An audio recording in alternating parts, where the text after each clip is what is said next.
and welcome. Thank you so much for joining me for this conversation today. As always, I'm Abbie. This is Stories Lived, Stories Told, and here's my question. Why? Maybe it sounds like a simple question. Maybe it sounds like the trickiest question ever. But this is what is on the mind of our conversation partner today. And so it's something that I've been thinking about as well. Today, we are diving into part one of our conversation with Kaya Hill. Kaya is a friend of mine that I went to school with. We both studied communication. And I just think she has some really great ideas, things to say, and great perspective. This episode is special too because we're trying something different here, and that is starting with the question of what's Kaya's idea of a better social world and letting the rest of the conversation emerge from there. And for me, this is all in an attempt to continue to try to embody better this communication perspective that I want to adopt of what are we creating in our communication, and if we really trust emergence and giving our conversations the space to breathe, what can emerge from them when they're not over-scripted. So anyway, I'm really happy with how this conversation turned out, and I hope you'll enjoy it and find some meaning in it as well. I'm sure you will. So you'll understand in a moment why our question is why today. So let's just jump right in with Kaya.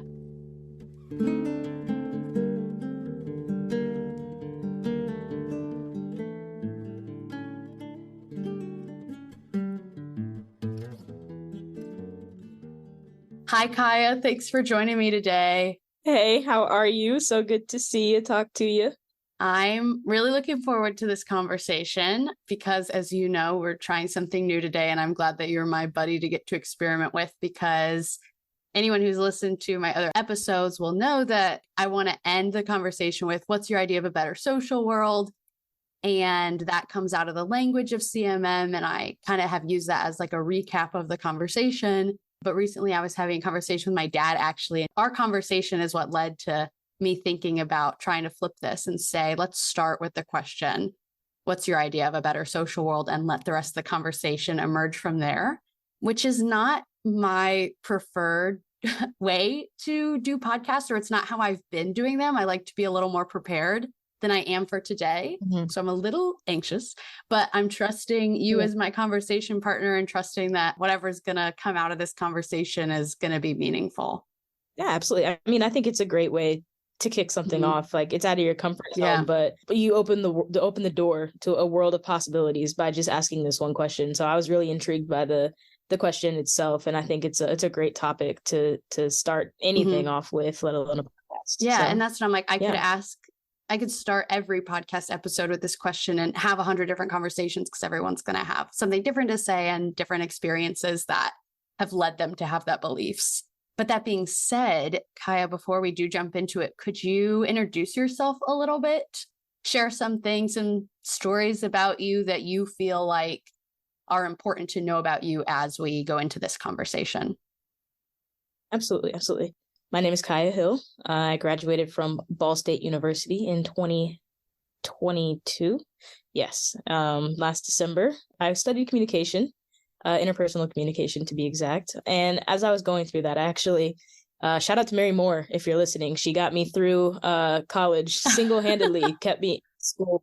I stood up on the first day of one of her classes, like my freshman year. When we were introducing ourselves, I said, my name is Kaya Hill, and I don't know what I'm doing here. Because I didn't want to be in college. It was not my go-to. It was not my path, I didn't think at the time. I was on track to go out to LA and just dance and not really be in school or pursue a degree in any form or fashion. And then I ended up at Ball State. I thought, let me try to secure a future and not go out on a whim. I was in a very compromised position going into my freshman year of college with a lack of familial support and financially, and was going through a lot of things. So I thought I should, secure my future instead. And so there I was, showed up to class, stood up, said, I don't know what I'm doing here. Mary looked at me in the eye. She said, come talk to me after class, come up to my office. And so I did. And the rest is history. I graduated early, and I loved every second that I spent in the Ball State Comm department. And along the way, I picked up a couple minors, one in African American studies and another one in history. And I'd always had this kind of urge to learn more about history growing up. remember my junior year of high school, I took APUSH, or American, history, but like the advanced AP. And I just always was left wanting more. And then I went back and I thought, well, what did I want more of? It was like, it was more stories of people who are underrepresented, people who aren't talked about. I was like, there has to be more to the civil rights movement than Martin Luther King. There has to be more to the Underground Railroad than, Sojourner Truth. Like there just has to be more. And so that's what I really sought to get out of my college experience, was that more. And I absolutely did. And so I think that's probably the most central part of who I am and who we are just as young adults, of going to school in 2020, being in college during that time, which of course was the pandemic, but was also a super racially intense just moment in American history. And I think that was really eye-opening for me to be at such and have economic kind of vulnerability, but also racial vulnerability. I don't even know if you remember, but campus was shut down for a while. It was hard. It was very dangerous to walk around. There were alerts going out to people of color on campus, like, if you are going to go out at night, you should not walk alone. And this is 2020. Like, we think we're so far removed from the horror and violence of the 60s and before that, but we are not to this day. So I think that's just super important. And that's something I keep at the front of my mind, is that we are not so far removed from that history as we think we are.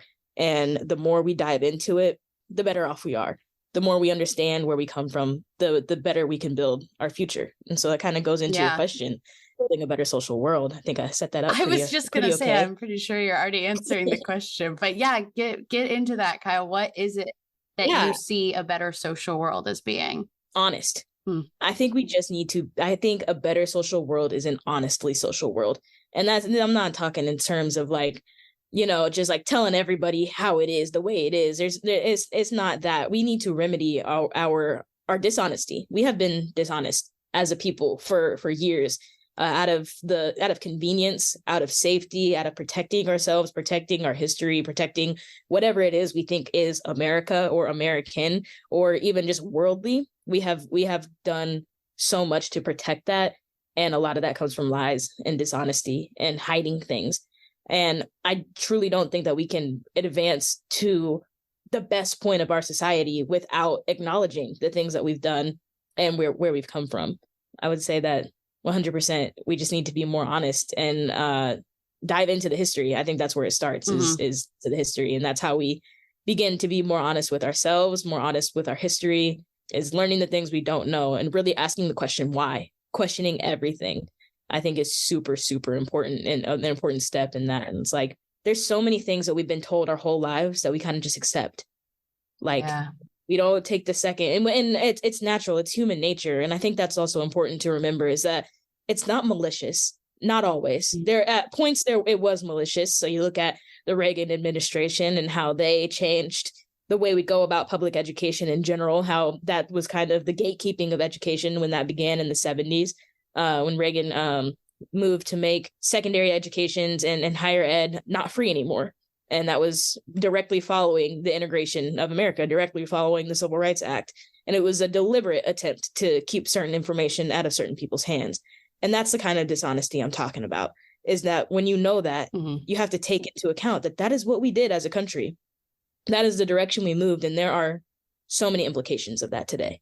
Well, we're only 5 minutes in. You're already blowing my mind. So I'm feeling great about this conversation. But like, you saying that we've been dishonest with ourselves, like that, I haven't maybe thought of that as the framework of honesty, dishonesty, but it immediately makes sense to me. Like you saying it's 2020 and we're going around pretending like all of these issues don't exist. That's us being dishonest with ourselves to, I don't know, like you said, protect some ego or some precious image that we have of what this country is and means and represents and blah, blah, blah, and progress. So that immediately rings true to me. I'm curious just because I've never thought about it in that kind of framework of like, there's the need for honesty to repair the dishonesty. Do you remember like what sparked you to think about things in the framework of honesty and dishonesty? It was during college. It was when I was really diving into the civil rights movement and what it was. It was AFAM 100, African American Studies, intro to the course. And in that course, you kind of trace just everything throughout history, where we started and where we went to and where we are now. And I think that when I was really looking into MLK and Malcolm X and how we historically have posed them as opposing, views, how they were vastly different, how MLK was accepted by society where Malcolm X wasn't. And that was my first inclination to the why. Why is it painted like this? Why do we talk about these people this way? Why do we not learn about Malcolm X in the way that we learn about MLK? And you start to dive into that. And when you learn that MLK was closer to Malcolm X's beliefs by the end of his life than in Malcolm X, they had almost switched ideologies toward the end of the life. And yet we still don't talk about Malcolm X. We don't talk about that shift. I think that was when I was like, okay, we're not being honest. Because if we think about it, MLK, still a Black man, right? And he was still a Black man in the 60s. There's absolutely no way that the way that we portrayed him as accepted by all was accurate. Mm-hmm. There's just no way. And you look at Malcolm X and you see that his powerful words and his influence was widespread. We don't talk about him. And you think, well, why don't we talk about him? And you look in and you find out how many followers this guy had, how many people looked up to him. Yeah. And then you start to think, oh, we have not been honest, right? And then you even think about their approaches to civil rights, to civil justice, right? And you think about the nonviolence approach. Well, of course, we're going to lift up the nonviolent approach because violence against a certain demographic is damnable to hell, but violence against another is encouraged. So they want the people that they have oppressed for years to be nonviolent, right? We paint it as that is the best way to approach civil justice, right? Is to be nonviolent. Mm-hmm. They know that's not true. We should know that's not true. After 400 years of basically doing so and seeing not much honest advancement come from it, we should realize that that is absolutely a tactic of the people who are in power, is to paint things in certain ways and to kind of bend truths. And then you go further and you find that MLK is highly, speculated to have been alive when he made it to the hospital and killed in the hospital. And then you learn about things like, I don't know, like the prison system. And you learn about how that has come to be what it is. And then you just keep learning, you keep diving, you keep going back further and further. And you realize that like there has been a missing piece to every story we've learned about Black history specifically. And I'm going to talk about Black history. Your listeners don't see me, but I'm a very Black female. And I'm going to talk about Black history because that's what's closest to me. But of course, you go back and you look at any history of a marginalized or oppressed group, and there's similar themes. I'm also gay, and you go back and we don't even talk about gay people throughout history. We don't talk about sexuality throughout history. And then you learn that Eleanor Roosevelt was a little bit fruity, and it changes your whole perspective on everything. And it's so true. She had these letters that were very intimate with another woman, and her husband knew about it. And he was just like, just keep it under wraps. We've always not like, there have always been these things, but we don't talk about them. And it's a very much a tactic that is implemented in order to keep people complacent. And it's very dishonest. It is very dishonest. Yeah. The idea that you're making me think of is from our communication classes. And I talk about it all the time because it just really resonated with me. The difference between the idea that there is one capital T truth that is out there that we're supposed to find versus the idea of pluralistic truths, that there's a bunch of little t truths that can coexist at the same time. And we're kind of like creating those truths for ourselves instead of like they're somewhere out there we need to find. And that's what I kind of hear you saying about like the stories we've been told about history has been, I don't know, we've acted like there is this capital T truth version of history. And that's what's been approved for mass consumption so that we all kind of understand history in this one-dimensional way. Whereas the reality of it is that there are many little t truths. And that's in terms of history, that's to say that there's more to the story, and there are a million stories of one thing that happened and a million little nuances that are important to understand. And there's not a lot of that asking why in every space. Not to say that there's no asking why going on in any school or in any, group of people. But I think it's like, I don't know, not a skill that's taught, and people get scared of it, which I understand, because it's like, if you start questioning everything, it's like, you don't have any solid ground to stand on. Like that feels really, I don't know, unnerving or frightening. But to me, I'm like, that's what we need. We need to scrap the whole system. And so the ground you're standing on, you do need to pick it up, rip it up, pick up the pieces and question it, even if that's going to be uncomfortable. But I think it's a skill that people just like haven't learned. I would 100% agree. I also think it's not encouraged, at a young enough age. I have little brothers, and the most annoying thing that they can do when they're little is ask why. Yeah. And it's a societal standing. It's the way we feel so threatened by that question often. It's like you said, like we're like questioning anything, it can be like, what do you stand on? It's like being questioned, you're questioning what I stand on, right? And so when someone's asking why, it starts to feel like a personal attack. Yeah. But that's also just the way we situated ourselves. And I've only ever lived in America, so I can only speak for American attitudes. It might be different in other places in the world, but 100% here, like if you're a kid in a classroom and you're asking why, your teacher's likely going to get fed up with you. And that's unfortunate. That's really unfortunate, because a curious kid, all kids should be encouraged to be curious. They should all be encouraged to be curious. And people want to talk about indoctrination now. And while, like throughout your schooling as a young adult or even as a child, right? We don't think of the things that they're teaching us as indoctrination, right? We don't think that we're being taught certain things for certain reasons to believe certain ways, but we are. And I mean, and it's not necessarily malicious in every way, but when you are not encouraged to question the things you're being taught, you are being indoctrinated with those beliefs and ideas. So that is where I think a lot of the kind of apprehension toward a lot of the things that are going on right now in education, a lot of the wanting more out of education, wanting more out of Black history, wanting to study more of these things, that's where that apprehension comes from. It's because, that why is threatening to them. It's threatening to a lot of people.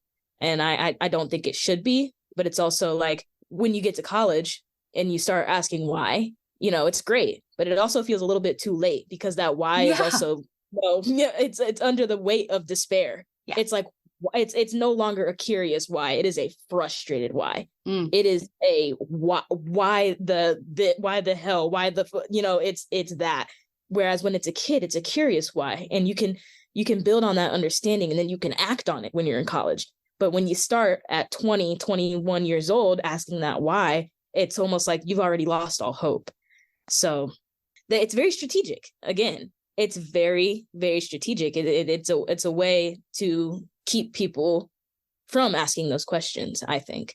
I'm a little bit cynical too, but I'm very much, F the system, whatever, all that good stuff. So I think everything's like intentional in a way.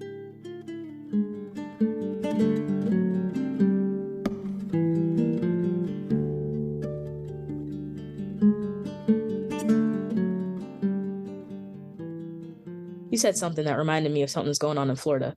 Oh, truths, capital T, big T truth, little T truth. I don't know if you heard, but just recently in Florida, they added to the standards that slaves benefited from slavery. That's wild. Gained skills. It is. It's insane. And not because slaves didn't gain skills. Number one, there's so many things. There's so many things that are happening with this. Number one, you brought slaves over to do the work for you, right? So they likely already had the skills you're talking about if you're going out and outsourcing that labor. And they did. Africa was thriving before colonization. It was rich. It was happy. It was thriving before colonization. Then, so you have that aspect.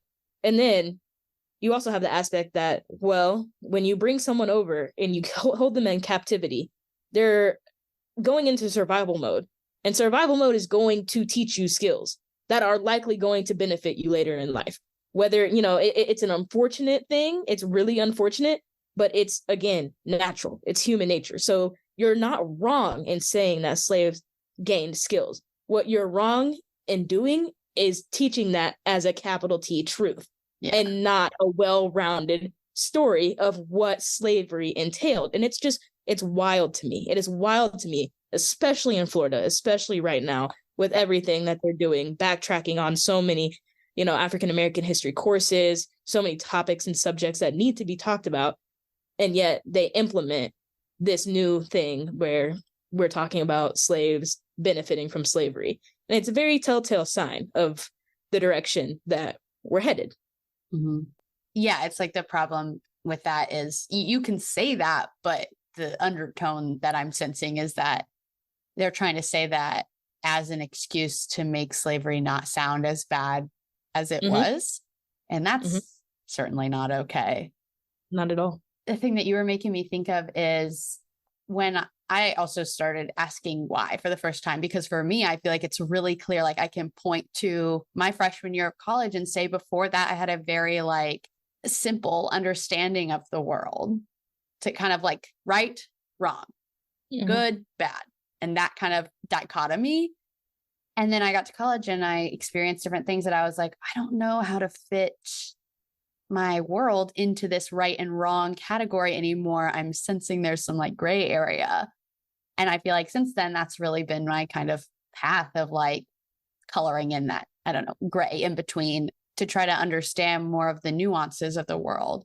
Because I was like, this old way of understanding that I had, it just doesn't hold up anymore.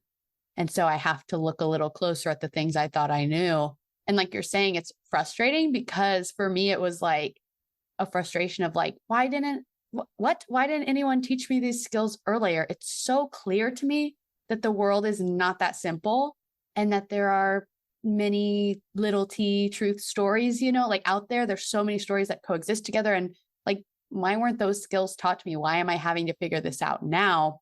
And you kind of alluded to that, but I was wondering if, that was similar for you, if it was like going to college when you really remember first starting to ask why, or if there was maybe seeds of that even earlier for you. I honestly, there weren't seeds of it earlier. So when I was growing up, I grew up middle class, fairly, not well off, but didn't have to worry per se, right? So I wasn't coming home from school and worrying if there was going to be dinner that night, at least not my whole life. We, of course, had our struggles. We all went through recession. There were those hardships, but for the most part, we were pretty stable. I went to a very predominantly white school, and I was surrounded by white people most of my life.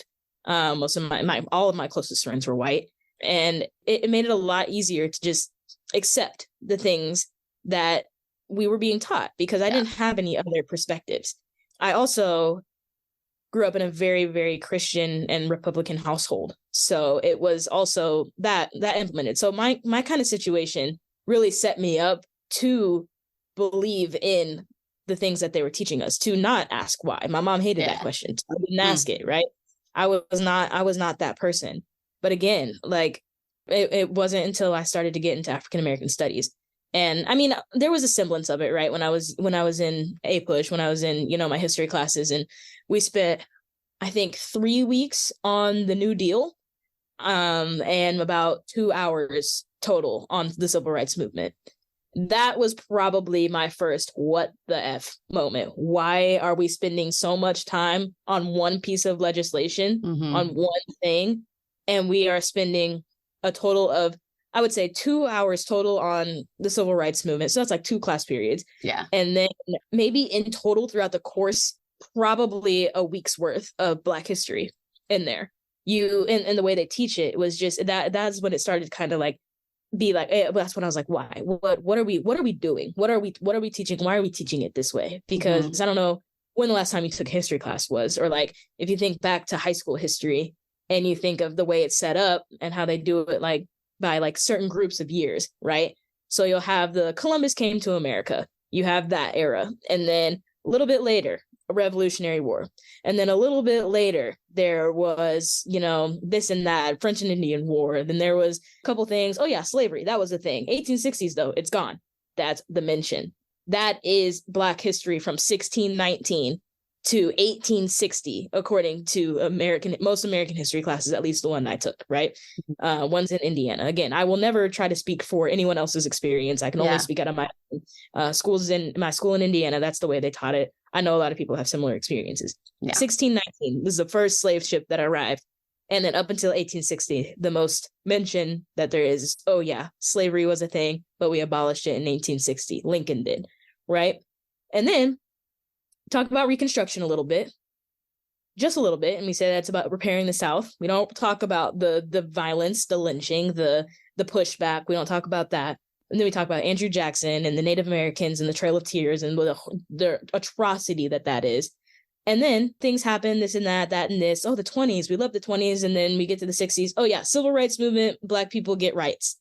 And then that's it. Again, another 100 years of history that's just skimmed over. And then after that, we don't really talk about Black people again. I'm sure now in the history classes, there's a mention of 2020 and the BLM movements that happened.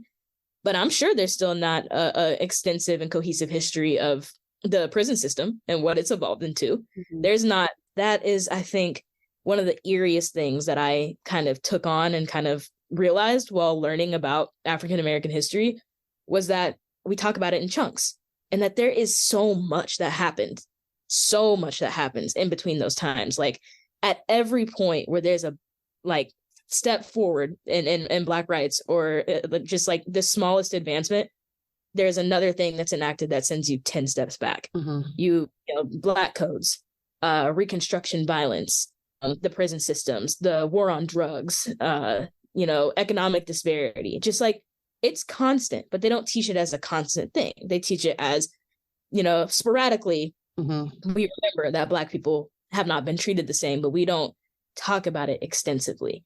And I think that was definitely something that I remember having that epiphany in African American studies, the intro class, where I was like, wait. So you're telling me that this whole time we've been learning about Black history, there was actually other stuff going on mm-hmm. in Black history in these times where we're not talking about it? Like, it seems so juvenile to not put that together, but they do a very good job of not being honest, of not opening the opportunity for you to ask why or ask what's going on. They fill it with so much other things that you're like, oh, that's a lot of history. Yeah, that makes sense. Everything's happening, blah, blah, blah, blah, blah. But there's so many missing pieces to the puzzle. And that was absolutely an eye-opener for me, was to learn about all of the things that weren't told in the times in between these, fights for justice, these fights for rights. Oh my God, yeah. It's like, yes, there is one way to talk history that is bullet points of this war mm-hmm. happened, this legislation passed, this person said this thing, this was a big deal, whatever. Those are kind of what we focus on in like a history class setting, where what's more compelling to me, and I think should be the focus of conversations about history, is like, what are the actual people's stories who lived this? Because it's like, if I don't mm-hmm. see my life as bullet points and facts, fun facts. It's like there's real like emotion behind the things that are happening, and it helps you understand like the day-to-day struggles of people and how those bigger bullet points did affect people's daily lives. Mm-hmm. And yeah, like you said, the focus isn't on that. And so you're not really taught, or maybe just even like given the space to like look around for those stories at all.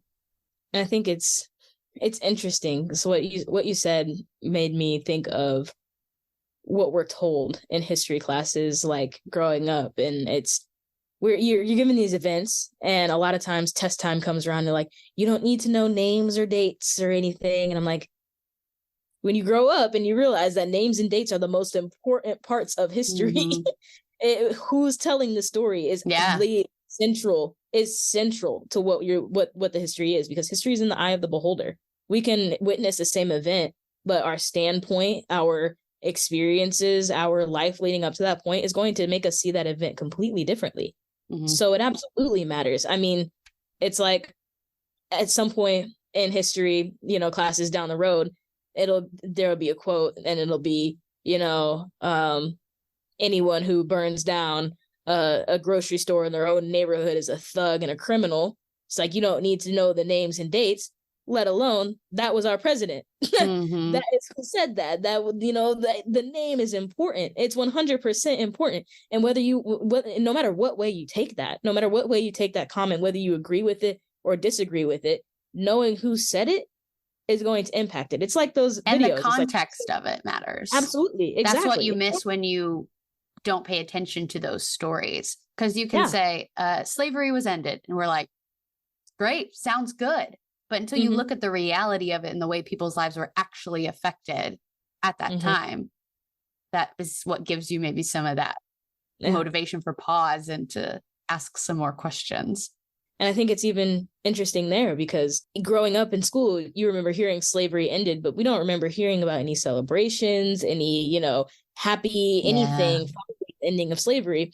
And we don't even have the cognizance at that age to be like, well, why are we not learning about anyone being happy? Why is there no cheer? Why is there no joy? And then what you grow up and there's two reasons. It's first you think, okay, well, they just don't want us to know about it. Like they just didn't want to teach us about the joy. But then you get older and you're like, there wasn't joy.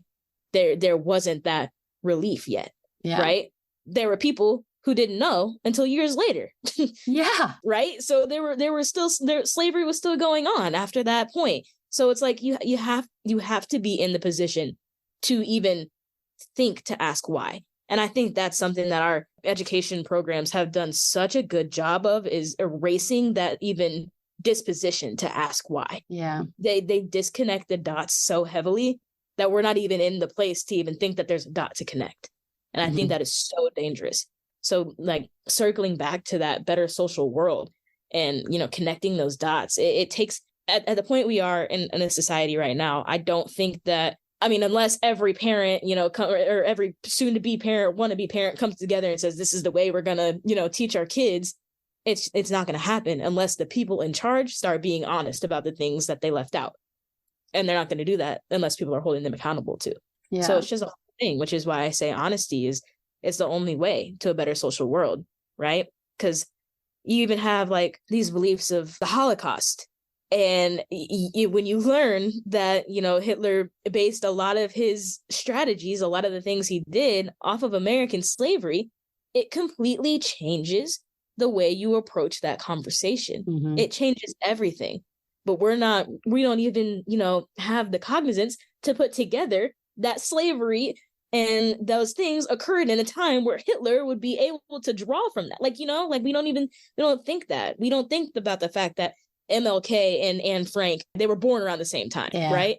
Like we don't have that connection. And because of the dishonesty and the way that we have gatekept certain aspects of history, the way that we have isolated, the way we have isolated certain events throughout history. That's what I was going to say. That points us back to the context again of like knowing the different stories that are happening at the same time as each other is so important to understand the meaning, like what those events actually meant in their context, instead of just, isolating them, airlifting them out of the context and kind of presenting them on their own as if they did exist in isolation. And I think what I'm hearing you saying too is that, yes, a better social world is an honest one. It's also a curious one.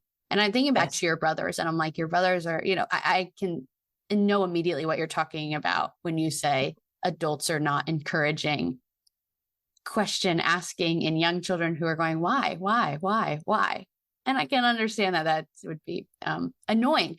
But if you think about like every time your child or, a kid asks you why, and you say because, or you say stop asking, every time you shut that down, that adds up enough to teach children who become adults that they don't get to ask why, or that they shouldn't be asking why. Yeah. And I think that's probably part of the interesting conversation right now that you were starting to talk about, is like, you and I can look back on our shit and be like, okay, that was pretty messed up. Let me try to remedy this for myself right now. Let me start asking those questions.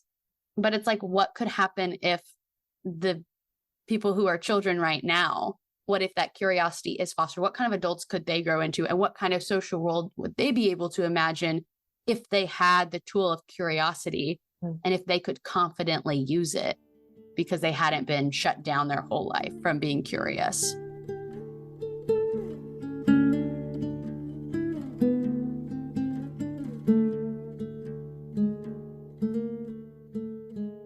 I think the question is, what couldn't it do? If we're curious as a people, they say the curiosity killed the cat, right? But the cat still got to do something with, like, they still went and got the thrill of being curious. Like, so what if it's not the safe the safe path, because that's the illusion that it creates, is that not asking why is safer. But when my little brothers don't ask why they're treated differently, when they don't understand why they're treated differently, they're in 10 times more danger, right? Yes. So it's like curiosity killed the cat, but so does complacency, right? Yeah. So does not going after something. You're gonna die anyway. You might as well, get answers, right? So I think constantly about my little brothers and how in the house that they grow up in, they're not going to be given a talk on how they need to behave or act in the presence of, certain figures of authority. They're not going to get that because, the people that they're growing up around don't believe that they need to. And that's to each their own. Parents, can go about that in whatever way they want to, sure. But you are putting them in so much more danger, in my opinion, with them not understanding that, with not even recognizing that they should ask, right? And so that's why I think, curiosity can only open doors. It can only, it can only prove to be better for everyone, to just continue to be curious, to continue, because even if you don't get the answers right away, you are putting people in this position to either be honest or to not, right? And if we're not continually holding people accountable by asking that why, challenging them, questioning them, that's where we become complacent, right? Yeah. That's where we just start to accept what we're told. Like, there's absolutely no reason it should be normal, and we should just be okay with like working up until 65 years of age when the life expectancy is 77 years right now. That's crazy. You start asking those questions. You start asking that why. Why is this the way it is? Why are we just okay with this? It only opens doors to not even just like completely eradicate the way we do things, but to mend things, to adjust things, to have conversations about these things, and to make it better for generations to come, right? And so it's not like it's got to be eliminate the work system, nobody works ever, which that'd be great too. Like, great, awesome. Yeah. You don't have to work, that's awesome. But we could also think, okay, why do we work 9 to 5, 5 days a week? Why not work 2 days a week and, maybe put in an extra hour?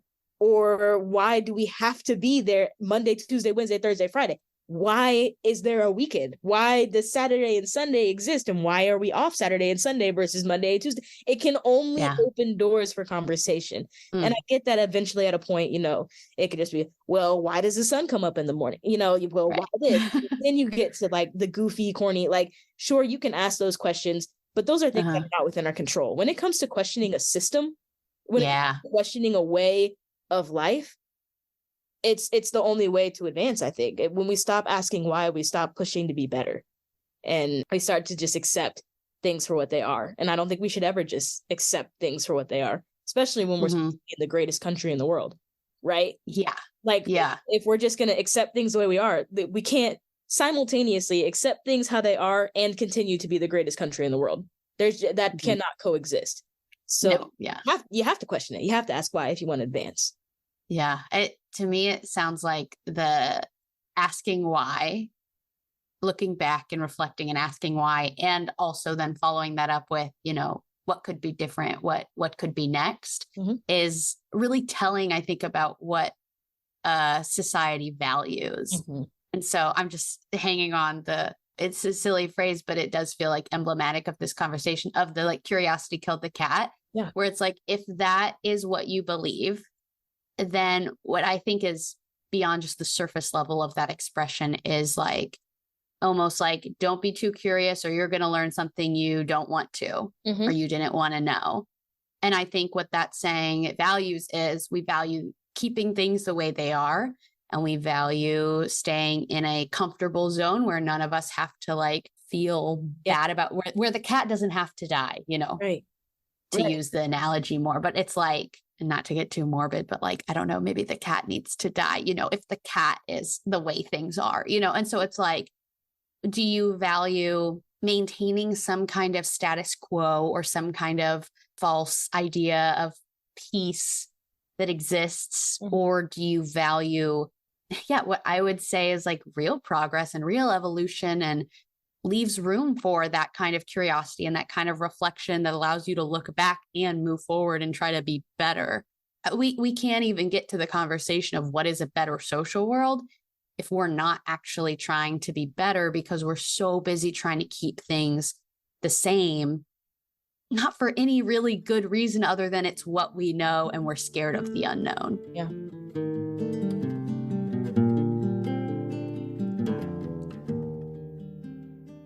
Okay, that is all for part 1 of our conversation with Kaya. I think a great next turn is to be considering the question that I posed at the beginning of the episode, which is why? And also I'd have you be thinking about, what do you think you know about history, whether it is your own personal history, family histories, your community's history, your country's history, the world's history.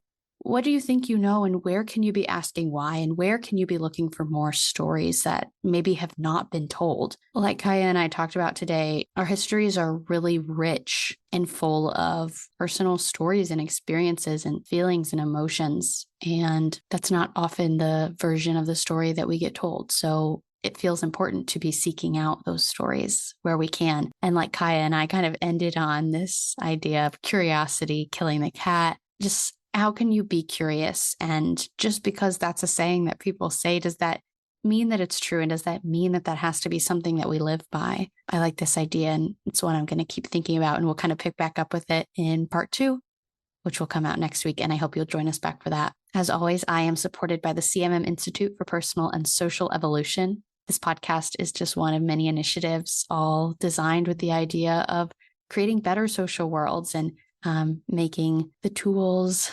language, and ideas of a communication perspective more accessible to people. I'm so grateful to have their support and to be able to collaborate with them in the creation of this podcast. Finally, the podcast next turns I want to offer you are, of course, to share this episode with someone that you think would find it meaningful. And if you have any thoughts, ideas, questions, feelings, I'm happy to be in conversation with you if you want to reach out to me in one of the many places you can do that, which you can find in the description. So thank you for showing up today. Thank you for being curious. And thank you for being a part of this story. I'm Abbie, and this has been Stories Lived, Stories Told.